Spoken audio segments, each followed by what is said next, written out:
കിട്ടും. 4 കിട്ടൂല.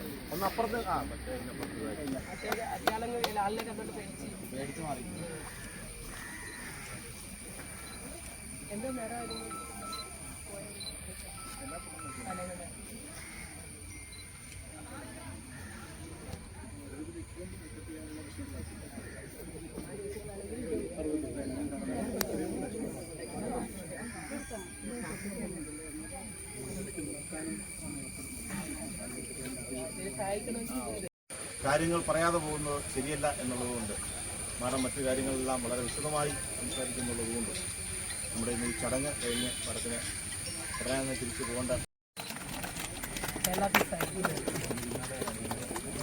മിൽമയുടെ അടിയന്തര സഹായം മന്ത്രി അനിൽകുമാറിന് നൽകുന്നു. അടുത്തായി നമ്മുടെ 4 പശുക്കളെ കൈമാറ്റാണ് എല്ലാവരും അങ്ങോട്ട്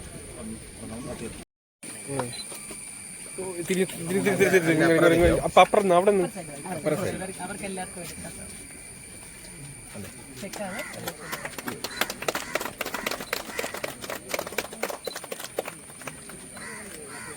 അതുപോലെ കേരള ഫീഡ്സാണ് കാലിത്തീറ്റ പ്രയോഗത്തിന് ചെയ്യുന്നത്.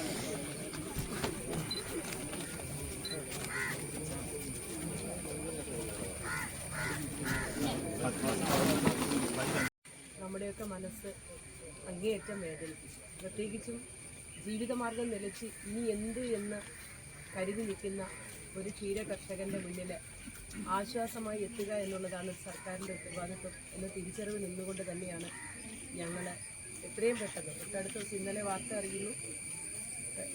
അറിഞ്ഞ ഉടൻ തന്നെ അതിന് വേണ്ടുന്ന ക്രമീകരണങ്ങൾ നടത്തി ബഹുമാനപ്പെട്ട ഈ ഇവിടെ പേര് വായിച്ചതുപോലെ KGI അതുപോലെ വെറ്റിനറി യൂണിവേഴ്സിറ്റി ടീച്ചേഴ്സും ഒപ്പം തന്നെ KMB ബോർഡും അതോടൊപ്പം മിൽമ ചെയർമാൻ അസലംപിള്ള അദ്ദേഹത്തിൻ്റെ നേതൃത്വത്തിലും കേരള ഫീഡ്സിൻ്റെ എല്ലാവരും ഞങ്ങളുടെ വകുപ്പുമായി ബന്ധപ്പെട്ട എല്ലാവരും തന്നെ ഈ കാര്യത്തിൽ യോജിച്ച് സമയബന്ധിതമായി അദ്ദേഹത്തിൻ്റെ മനസ്സിൽ അനിലിൻ്റെ മനസ്സിലൊരു ആശ്വാസം കിട്ടണമെങ്കിൽ എത്രയും പെട്ടെന്ന് അതിനൊരു പരിഹാരം ഉണ്ടാകും. സാധാരണഗതിയിൽ ഇങ്ങനെയുള്ള നഷ്ടങ്ങളൊക്കെ വരുമ്പോൾ സർക്കാരിൻ്റെ ധനസഹായമൊക്കെ വരും, പക്ഷെ അതിന് സമയമെടുക്കും.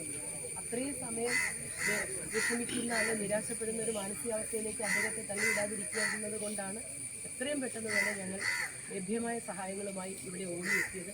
മാറ്റിവെച്ച് ഞാൻ ഉൾപ്പെടെ ഇവിടെ വന്നത് ആ വിഷമത്തിൽ നിന്ന് ആ നിമിഷങ്ങളിൽ നിന്ന് അദ്ദേഹം കരകയറാൻ സമയമെടുത്തുവെങ്കിലും സർക്കാർ ഒപ്പമുണ്ട് എന്ന് പറയുന്നത് വെറും വാക്കല്ല. ഈ പ്രവൃത്തിയിൽ വാക്കുകൾ കൂടുതലായി സർക്കാർ ഒപ്പമുണ്ട് എന്ന് 40 വട്ടം പറഞ്ഞുകൊണ്ടിരിക്കുകയാണ്. സർക്കാർ ഒപ്പമുണ്ട് എന്ന് എല്ലാ കാര്യങ്ങളിലും പ്രവർത്തിച്ച് കാണിക്കുക എന്നുള്ളതാണ് ഗവൺമെൻറ്റിൻ്റെ ശൈലി. ഇന്ന് വെള്ളപ്പൊക്കത്തിൽ മരണപ്പെട്ടവർക്കുള്ള ധനസഹായവും ചികിത്സയിലുള്ളവർക്ക് ധനസഹായവും വീട് കഷ്ടപ്പെട്ടവർക്കും അങ്ങനെ എല്ലാ ധനസഹായവും ബഹുമാന്യനായ മുഖ്യമന്ത്രി പ്രഖ്യാപിച്ചിട്ടുണ്ട്. എല്ലാ തരത്തിലും കരുതലും ചേർത്ത് നിർത്തലുമായി കേരളത്തിലെ ഗവൺമെൻറ് മുന്നോട്ട് പോവുകയാണ്. അതിന് സഹായഹസ്തവുമായി കേരളത്തിലെ ജനങ്ങളുണ്ട്. സർക്കാർ സംവിധാനങ്ങൾ തന്നെ പ്രളയ സമാനമായ സാഹചര്യത്തെ നേരിടുവാൻ കേരളത്തിലെ സർക്കാർ സംവിധാനം തന്നെ പ്രവർത്തിക്കുന്നു എന്നുള്ളതാണ് ഈ തവണത്തെ പ്രത്യേകത. എല്ലാ കാര്യത്തിലും കേരള സർക്കാർ ഈ നാട്ടിലെ ജനങ്ങളോടൊപ്പമുണ്ട്. ജനങ്ങളെല്ലാവരും മറ്റ് രാഷ്ട്രീയമെല്ലാം മറന്നുകൊണ്ട് ഒരുമിച്ച് പ്രവർത്തിച്ചു പോകേണ്ട സമയമാണ്. പ്രകൃതിക്ഷോഭങ്ങളെയും ഇതുപോലുള്ള അപ്രതീക്ഷിത സംഭവങ്ങളെയും ഒക്കെ നമുക്ക് ഒരുമിച്ച് നേരിടാം.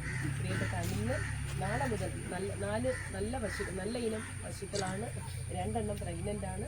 തീർച്ചയായും ഇനി ബാക്കി സർക്കാരിൻ്റെ ധനസഹായമൊക്കെ നടപടിക്രമങ്ങൾ അനുസരിച്ച് അദ്ദേഹത്തിന് ലഭ്യമാക്കാനുള്ള കാര്യങ്ങളും വേഗത്തിലാക്കും.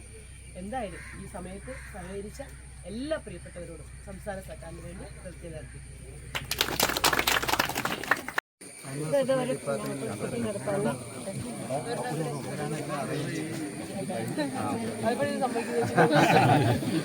പ്രശാന്തി